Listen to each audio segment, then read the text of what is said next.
Hello everyone, it's Danny. Alrighty, so the new year is upon us, and I cannot say I'm sad. To tell you the truth, I was not a fan of 2014, and I cannot wait for it to be gone. Alrighty, so in today's video, I will just tell you a little story. Well, it's not necessarily a story, but I would like to tell you my only 2 regrets regarding orchids. Here is my number 1 regret. So about 2 years ago or so, I don't remember if it was 2 or 3 years ago, but I think it was 2.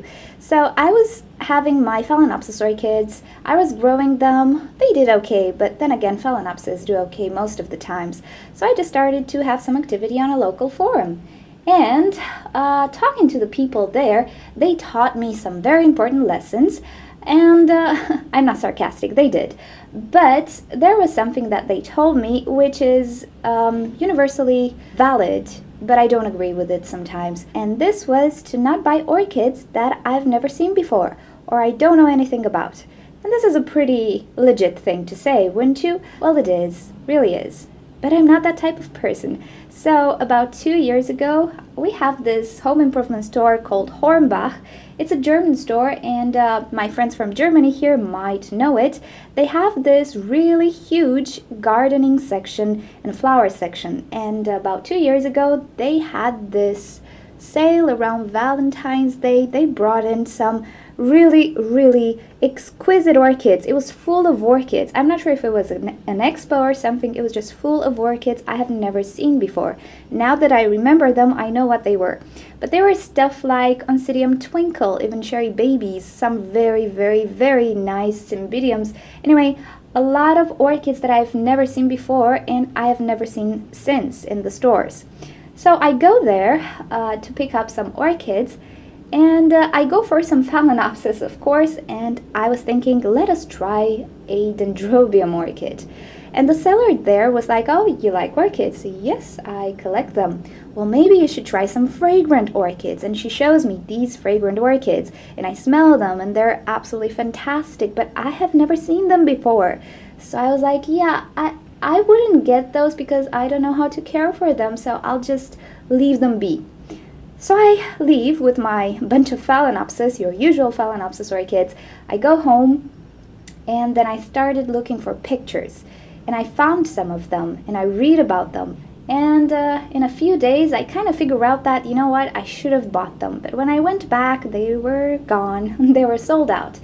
So I missed that opportunity, and I've never ever seen those orchids in stores here before, not even Hornbach, which by the way got really expensive and really boring lately. I don't even go there anymore because it's on the other side of town. So anyway, that's my first regret. Why didn't I buy them? I am the type of person to get something, even if I don't know what it is. Get something and figure it out later because it's a chance.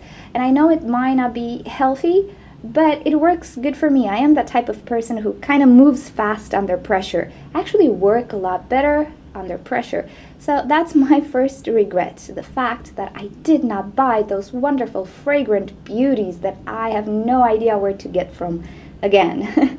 So yes, sometimes it's good to bend the rules, but I believe it applies to certain people. If you're the type of person who really does not want to bother to search for days for information and pictures and so on, or who cares about his money and doesn't want to throw money away, maybe this is not for you. But I am not that type of person, and I really hate having regrets. So alrighty, this was the number 1 regret I ever had. Alrighty, and my second regret, this really hurts to this day. You remember that at some point I purchased this really lovely orchid. You will see some footage on the corner of the screen. It was a Bellara. It was a gorgeous orchid, so luscious, absolutely beautiful. It was purchased again at Hornbach in the times where they actually brought interesting orchids. Now, not so much. But anyway, it was discounted 50%. I paid like dirt cheap money for it.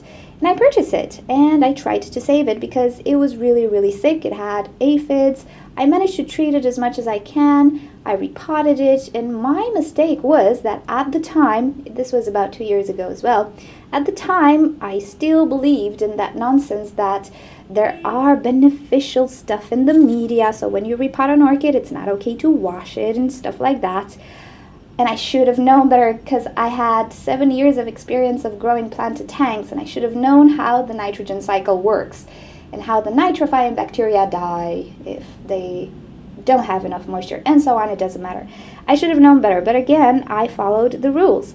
So I repotted the orchid, and lo and behold, in a few months' time, the new growth was starting to wither away. I wonder why. So I take a look at the new roots that were sprouting, and they were all munched by snails. And I think you'll know my story with snails. Right now, I don't have any more problems with snails. Yay! But I do disinfect the roots, wash them, and so on.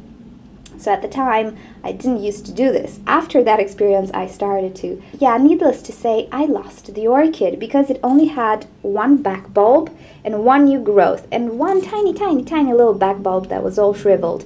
And the orchid put so much energy in the new growth, which produced roots, but they all got munched up. The old roots were inexistent, so in a few months, it depleted itself of energy and died. And I swear, I will never find an orchid like that. Oh, I think it was a cross of the Smile Airy, Bellara Smile Airy. So I don't think I'll ever find that particular cross again, which really bugs me because I absolutely loved that orchid. And I'm not just saying this. I do have some certain preferences in my orchid collection, though I don't like to mention it a lot, but that was right in the top. So I think that was the moment when I started to think, you know what? I might not be doing the right thing, but at least I'm doing the thing that I want, and I will only have me to blame. I think it's worse to blame somebody else than to blame yourself. You get over it easier, you know. So, yeah, these were my two main regrets. And I'm not saying that you shouldn't listen to people. I'm just saying that if stuff do not apply to you, then don't follow the rules, because you might regret it. If I would have lost those orchids because of my own mistakes and stupidity, I would have been fine with it. You know, I'm pretty easy on myself. I'm kidding, but you know, I'm just saying, and on the long run, it could have been better. So, yeah, those were my two regrets, and I really hope that somewhere in the future I will find that orchid again, and somewhere in the future Hornbach will hold a orchid expo again, and we'll have tons of twinkles. Oh my god, I just remembered there were like these twinkles which were yellow and were like massive, had massive flower spikes. Oh, why didn't I purchase them? Anyway, alrighty, so do you have any regrets regarding orchids? Did you do something that you ended up regretting? So let me know in a comment below. I'm really curious. And hopefully the next year will bring us only good stuff and no more regrets. Alrighty, thank you for watching. I hope you have a great new year and a great celebration. I'm not sure if we're gonna see each other these days because, you know, but I will try, my next video perhaps, I will try to redo the how to care for Vanda orchids because I have some nice footage and, you know, I can do it better quality. Alrighty, so if you have questions regarding orchids or suggestions for videos, just leave me a comment below. And don't forget to subscribe if you want to see more videos. Again, Happy New Year, and I'll see you next time, whenever that will be. Bye!